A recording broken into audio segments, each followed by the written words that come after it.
আবারও নিষিদ্ধ মাদক উদ্ধারে বড়সড় সাফল্য পেল মালদার কালিয়াচক এবং বৈষ্ণবনগর থানার পুলিশ। দুই থানার পুলিশের পৃথক পৃথক অভিযানে প্রায় ৮০ লক্ষ টাকার ব্রাউন সুগার সহ ধরা পড়ল মোট ৫ জন মাদক পাচারকারী।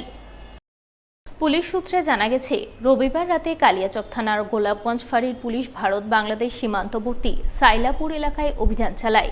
সেই অভিযানে বিপুল পরিমাণ ব্রাউন সুগার সহ ধরা পড়ে ৩ মাদক পাচারকারী। জানা গেছে, ধৃত পাচারকারীদের নাম আব্দুল রশিদ, সেনাউল হক ও রাজিকুল ইসলাম। তল্লাশিতে তাদের হেফাজত থেকে উদ্ধার হয় ৬০৬ গ্রাম ব্রাউন সুগার, যার আনুমানিক মূল্য ৫০ লক্ষ টাকা। অপরদিকে রবিবার রাতেই বৈষ্ণবনগর থানার পুলিশ ৮০০ মাইল এলাকায় অভিযান চালিয়ে প্রায় ৩০ লক্ষ টাকার ব্রাউন সুগার সহ ২ পাচারকারীকে পাকড়াও করে। তাদের হেফাজত থেকে উদ্ধার হয় ৩১৫ গ্রাম ব্রাউন সুগার। সোমবার ধৃত ৫ জনকেই পেশ করা হয় মালদা জেলা আদালতে। বেহাল বিদ্যুৎ পরিষেবার প্রতিবাদে বিদ্যুৎ দপ্তর ঘেরাও করে বিক্ষোভ দেখালেন পুরাতন মালদার শাহাপুর অঞ্চলের মাধাইপুর এবং মোরগ্রাম এলাকার বাসিন্দারা। এদিন তারা পুরাতন মালদার মঙ্গলবাড়ি বিদ্যুৎ দপ্তর ঘেরাও করে বিক্ষোভ দেখান। তাদের অভিযোগের কথা তুলে ধরে সোচ্চার হন। বিক্ষোভকারীদের অভিযোগ, আকাশে একটু মেঘ দেখা দিলেই তাদের এলাকায় বিদ্যুৎ চলে যায়, ফলে প্রচণ্ড গরমের মধ্যে তাদের সমস্যায় পড়তে হয়। ঘন্টার পর ঘন্টা বিদ্যুৎ না থাকায় সাবমার্শাল চালাতে পারেন না, ফলে পানীয় জল পেতে সমস্যা হয়। এছাড়াও বিদ্যুৎ না থাকার কারণে এলাকার ছাত্রছাত্রীরা পড়াশোনা করতে পারে না। তাই আজ তারা বিদ্যুৎ দপ্তরে এসে বিক্ষোভ দেখাচ্ছে। দপ্তরি আধিকারিককে লিখিত অভিযোগ জানালেন। এতে কাজ না হলে আগামী দিনে তারা পথ অবরোধ করতে বাধ্য হবেন।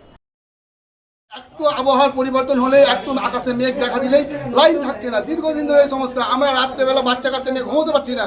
আমরা ঠিকভাবে পানীয় জলের জন্য আমাদের সাবমার্শালগুলো চালাতে পারছি না। আমরা বিভিন্ন রকম বৈদ্যুতিক সরঞ্জাম চালাতে পারছি না। সকালবেলা বাড়িতে কাজ করতে গিয়ে লেবাররা তাদের মেশিন চালাতে পারছে না। আমাদের এই দীর্ঘদিনের সমস্যা। আমরা বারবার ইনাদের ফোন করি, বারবার বলি, রাত্রে আমরা ঘুমাতে পারছি না। আমাদের এই স্টেশন ম্যানেজারকে আমরা বহরমপুরে কমপ্লেন করলে কমপ্লেন নেই।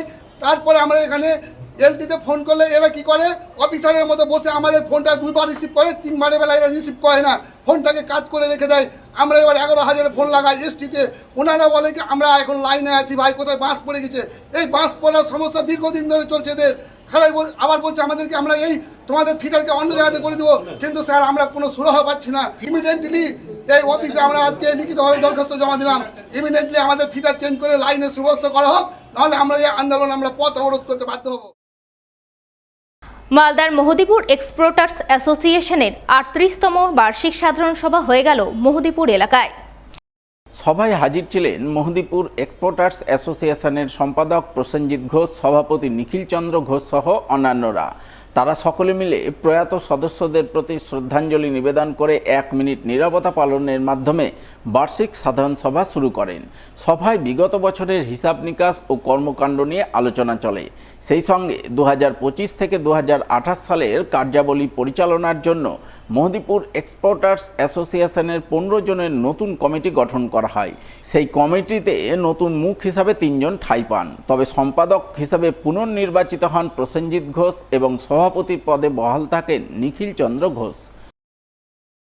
আমাদের এই মিটিংয়ে কিছু নতুন মুখ, যারা এর আগে ছিল 3 জন, তাদেরকে বাদ দিয়ে 3 জনকে আমরা নতুন মুখ হিসাবে আমাদের এক্সিকিউটিভ বডিতে অ্যাড করেছি।